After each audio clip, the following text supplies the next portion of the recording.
தேனிக்கு வந்து பாரு, உனக்கு கை இருக்காது, கால் இருக்காது, நீ நல்ல ஆம்பளம் தான், நீ வந்து பாரு அப்படி இப்படின்னு மிரட்டின அந்த பிச்சாங்கை பாண்டி.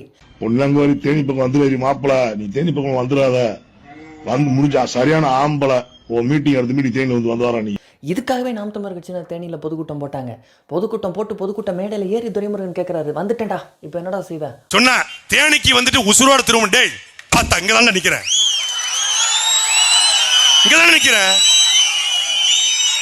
தம்பி, உன்ன மாதிரி அட்டகத்தி கிடையாது. அவர் துரைமுருகன் பேசிக்கிட்டு இருக்கும்போதே விசில் அடிச்சு இடையூறு செய்யறான்.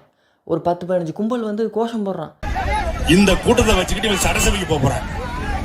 யார நிப்பாட்டி யாருக்கு ஓட்டு போட்டு யார் அமைச்சர் நீ எழுதி வச்சுக்கோங்க. லெப்ட் பாண்டியா.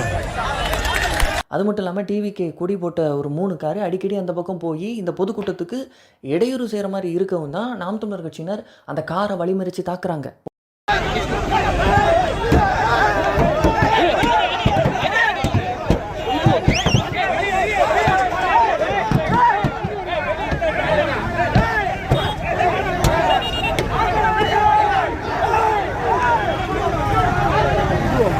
ஒரு சாதாரண தெருமுனை கூட்டம் சும்மா விட்டுருந்தா அவர் வேட்பாளரை அறிமுகப்படுத்திட்டு நாம் தமிழர் கட்சியினுடைய கொள்கையை சொல்லிட்டு மற்ற கட்சிகள் மேலே இருக்கக்கூடிய விமர்சனங்களை முன் வச்சுட்டு போயிருப்பார். அது இல்லாமல் தேவையில்லாமல் சாட்டி துரைமுருகனை கோஷம் போட்டு டென்ஷன் ஆக்கி விட்டுட்டாங்க. அவருக்கு பிரித்து மேய்ஞ்சிட்டாரு, விஜயை கிழிச்சு தொங்க விட்டாரு. உங்களுடைய விஜய் என்ன புடுங்கி நட்டாரு சொல்லு சொல்றா. என்ன விட்டா நான் பாட்டில் டீசெண்டா பேசிட்டு போயிருவேன். நீ சீண்டுன்னு வை, நான் 7 மடங்கு ஏறி அடிப்பேன். ஓரமா போனையா டிவித்தியா ஓடிப்போ, விசில வச்சு எங்கேயாவது ஊதிடுத்திரி. இந்த சம்பவங்கள்லாம் நடந்து முடிஞ்சதுக்கு பிறகு இந்த பீச்சாங்கை பாண்டி மேலே வழக்கு பதிவு செய்யப்பட்டிருக்கு அப்படின்னு ஒரு புரளி தான் கிளம்புது. அந்த புரளிக்கு பயந்து போய் தலைமறைவான ஒரு கோலப்பைய தான் இந்த பீச்சாங்கை பாண்டி.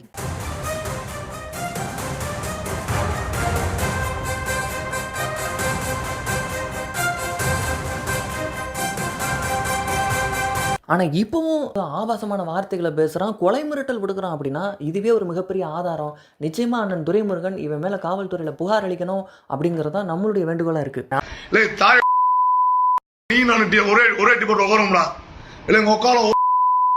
சரியான ஆம்பளை ஒரு அப்பனுக்கு ஒரு ஆத்தல் மறந்து இறக்கும்டா. நீ வாடா, நீயா நானும் பேசிக்கணும்டா. எங்கடா வர எப்படா வர சொல்றான், கூப்பிட வர மீடியா பேசிக்கணும்டா. கிறுக்கு தாய் மென்டல் நீ வாடுற இஷ்டத்து பேசி வந்திருக்க. செருப்பு அடிச்சு முடிச்சுக்க.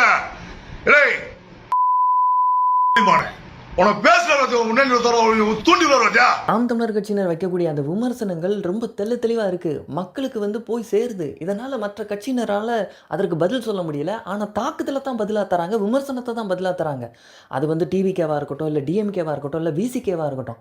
இப்போ வந்து இசைமதிவாணன் அவர்களும் நாம் தமிழர் கட்சியினுடைய ஒரு திருமண கூட்டத்தில் பேசிக்கிட்டு இருக்கும்போது திமுக சார்ந்த ஒரு நபர் வந்து சாராயத்தை குடிச்சிட்டு அவர் மேலே தாக்குதல் நடத்துறதுக்கு மேடை ஏறி வராரு. அதெல்லாம் வீர அப்படித்தான் இருப்பாங்க.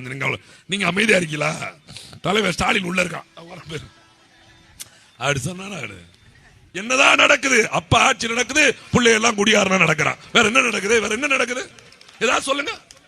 குடியாரனுக்கு தட்டிக்க ஐயோ வாயிலே போடணும், குடியாரன்னு சொல்லக்கூடாது, தலைவா மன்னிச்சிருங்க. மது பிரியர்கள் இல்லை அப்படி இல்லையா? இப்படி தொடர்ந்து நாம் தமிழர் கட்சியினுடைய பேச்சாளர்களுக்கு பாதுகாப்பற்ற ஒரு சூழல் ஏற்பட்டுக்கிட்டு இருக்கு. ஆனால் அதையெல்லாம் தாண்டி எந்த பயமும் இல்லாமல், துளி கூட அச்சம் இல்லாமல் களத்தில் நின்றுக்கிட்டு தான் இருக்கிறாங்க நாம் தமிழர் கட்சியினர். அதுவும் சாட்டை துரைமுருகன் அவர்கள் வந்து ரொம்ப துணிச்சலாக இறங்கி அடிக்கிறாரு.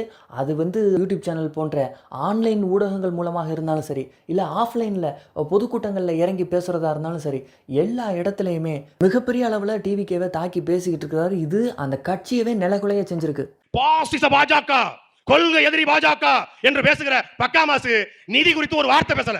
நீ என்டிடிவிக்கு தர வேண்டாம், உங்களுடைய வலையொலி இருக்கிறது. உங்கள் கட்சியின் சார்புடைய ரெட்பிக்ஸுக்கு கூட ஒரு பேட்டி கொடுக்க முடியாத தலைவன் எந்த மாதிரியான தலைவன் என்பதை இந்த அரங்கத்தில் நான் எழுப்புறேன். சமீபத்தில் டிபேட் யூடியூப் சேனலில் நடந்த ஒரு விவாத நிகழ்ச்சியில் சாட்டி துரைமுருகன் பேசும்போது, உங்கள் தலைவன் இன்னும் பிரஸ்ஸையே சந்திக்கல, பிரஸ்ஸை கூட சந்திக்க ஆண்மையற்ற ஒரு தலைவனை நீங்கள் தலைவனாக வச்சிருக்கீங்களேங்கிற ஒரு குற்றச்சாட்டை சாட்டி துரைமுருகன் வந்து சொல்லியிருந்தாரு. மட்டும் கத்தி படத்தில் ஒரு 200 கேமரா 2G காத்திலே ஒளில் பண்ண ஊர் சார் இது.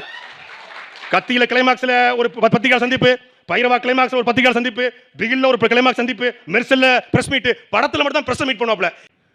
Bro what is your ideology bro? மதசார்பற்ற சமூக நீதி திருப்பரங்குன்றத்துக்கு, சாதி ஒழிப்பு, சமூக நீதி, கவின் ஆணவ படுகொலைக்கு what bro, this is very wrong bro. இப்போ இந்த குற்றச்சாட்டை எல்லா அரசியல் கட்சி தலைவர்களுமே வைக்க ஆரம்பிச்சிருக்காங்க. குறிப்பாக அந்த இப்போ சிஆர் சரஸ்வதி அதிமுக சார்பாக பேச வந்த அவங்களுமே வந்துட்டு ஒரு ப்ரெஸ்ஸை கூட சந்திக்காத, அதுக்கு சந்திக்க துணிச்சல் இல்லாதவர் எப்படிங்க தலைவனாக இருக்க முடியும் அப்படிங்கிற ஒரு கேள்வி எழுப்பியிருக்காங்க. விசிலடிச்சு இடைஞ்சல் கொடுத்துக்கிட்டு இருக்கான், பொதுமக்களுக்கு இடைஞ்சல் கொடுத்துக்கிட்டு இருக்கான். சரி, பொதுமக்களுக்கு இடைஞ்சல் கொடுக்குறான், நாம் தமிழர் கட்சிக்காரங்க கூட்டம் போட்டு பேசுகிற இடத்துல வந்து விசிலடிச்சு அவங்களுக்கு இடைஞ்சல் கொடுக்குறான், பிற கட்சிக்கும் டார்ச்சர் கொடுத்துக்கிட்டு இருக்கான் விசிலடிச்சு அப்படின்னு பார்த்தா சொந்த கட்சிக்காரனுக்கே விசிலடிச்சு டார்ச்சர் பண்ணிக்கிட்டு இருக்கான். செங்கோட்டையன் அவர்கள் டிவிக்கேல அவர் போய் இணைஞ்சு அவர் ஒரு பொறுப்பில் இருக்கிறார், அவர் ப்ரெஸ் மீட் கொடுத்துட்டு இருக்காரு. அந்த சமயத்தில் இந்த தற்கொலைகள் பின்னாடி நின்று விசில் அடிச்சுட்டு இருக்கான். எல்லாரும் சொல்கிறாங்க, விசில் அடிக்காதீங்கடா தம்பிகளா, ப்ரெஸ் மீட்டு போகுதுடா, அமைதியாக இருக்கணும்டா அந்த சமயத்தில் அப்படிங்கிற ஒரு அடிப்படை அறிவு கூட இல்லாத அந்த தற்கொலைகள் சொல்லி அதை கேட்காம அடிச்சுக்கிட்டே இருக்கான். ஒரு கட்டத்தில் செங்கோட்டையன் அவங்க கேட்க மாட்டாங்க, இந்த கட்சி உருப்படாது, வாங்க நம்ம போகலான்னு இடத்த காலி பண்ணுறாரு.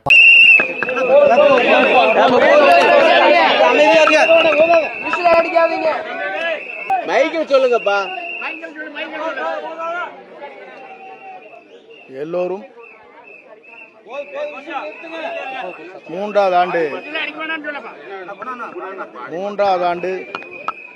அடிச்சு போறேன் கூட. மூன்றாவது ஆண்டு இங்க ஒன்றும் பண்ண முடியாது, போயிடலாம் வாங்க. எல்லாம் விசில் நிக்க மாட்டாங்க, இங்க ஒன்றும் பண்ண முடியாது, போயிடலாம் வாங்க. எல்லாம் விசில் நிக்க மாட்டாங்க, இங்க ஒன்றும் பண்ண முடியாது, போயிடலாம் வாங்க. பனையூர்ல விஜயோட வீட்டுக்கு பக்கத்து வீட்டுக்காரர்கள் போராட்டம் பண்றாங்க, எங்களுக்கு இடைஞ்சல் பண்றாங்க. அவங்க வந்து ஒரு புகார் அளிக்கிறாங்க. அந்த புகாருக்கு சோசியல் மீடியால அந்த பெண்கள், அந்த புகார் அளித்த அத்தனை பெண்கள் மேலேயும் அவ்வளோ ஆபாச தாக்குதல், அவ்வளோ ஆபாசமான கமாண்ட் போடுறான்னா இவன் அடிப்படையிலேயே அரசியலுக்கு தகுதி இல்லாதவன், தலைவனும் சரி தொண்டனும் சரி. காரை உள்ள வரதுக்கு அலோவ் பண்றாங்க. என்னது இதெல்லாம்? 10 11வது அவனி வரைக்கும் இங்க இருக்கிறது 8வது அவனி. இத்தனை கூட்டம் பாத்தீங்களா? இந்த இடத்துல யாரும் மக்கள் இருக்க முடியும்? ஈசிஆர்ல குவைட்டா இருக்கும் தான் அவ்வளவு செலவு பண்ணி அவங்க வந்து இந்த ரெசிடென்ட்ல இருக்கும்.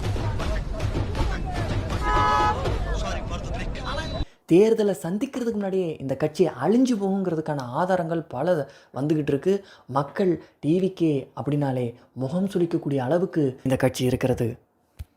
சாட்டை துரைமுருகனுக்கு வந்து பாதுகாப்பு அச்சுறுத்தல் ஏற்பட்டிருக்குது. நாம் தமிழர் கட்சியினரும் அண்ணன் சாட்டை துரைமுருகனும் இந்த தாவேகா செய்யக்கூடிய தற்குறித்தனமான அரசியலை மக்கள்கிட்ட தோலுரிச்சு காட்டுறாங்க. இதனால் இவனுக்கு எவனும் ஓட்டு போட மாட்டான் அப்படிங்கிறது தெல்ல தெளிவாக ஆகிப்போச்சு. கருத்தியல் ரீதியாக நாம் தமிழர் கட்சியினரை சாட்டை துரைமுருகன் அவர்களை எதிர்கொள்ள முடியாமல் அதுக்கு வக்கில்லாத அந்த தாவேகா இந்த போன்ற இந்த ரவுடி பயல்களை இந்த விஜய் வந்து ஏவி விட்டுருக்கிறாரு. கொஞ்சம் கூட காது கொடுத்து கேட்க முடியாத ஆபாச வார்த்தைகளை சொல்லி சாட்டை துரைமுருகன் அவர்களுடைய தாயார் எல்லாரையும் கடுமையாக பேசி, அதுவும் சோசியல் மீடியாவை அந்த வீடியோ வெளியே போட்டிருக்கானா எவ்வளோ பெரிய ஒரு ஒழுக்கமில்லாத ஆளாக இருப்பான். அத்தனையும் தனி மனித தாக்குதலாக இருக்குது. எந்த ஒரு மேடையிலுமே துரைமுருகன் வந்து ஆபாசமாக பேசலை. டிவிகேவினரையோ டிவிகேவினுடைய நிர்வாகிகளையோ இல்லை விஜய் அவர்களையோ ஆபாசமான வார்த்தை சொல்லி பேசலை. ஆனால் ஒரு கருத்தியல் ரீதியாக தான் முன்வைக்கிறாரு, பல கேள்விகளை முன்வைக்கிறாரு, பல விமர்சனங்களை முன்வைக்கிறாரு. அதுக்கு கருத்தியல் ரீதியாக அதுக்கான பதிலை ஒரு அரசியல் பூர்வமாக அறிவுபூர்வமாக பேசாமல் ஆபாச வார்த்தைகளை பதிலாக தர்றாங்கன்னா இவங்க எப்படிப்பட்ட ஒரு அரசியல்வாதிகள்? இவங்க என்ன அரசியல் செய்கிறாங்க?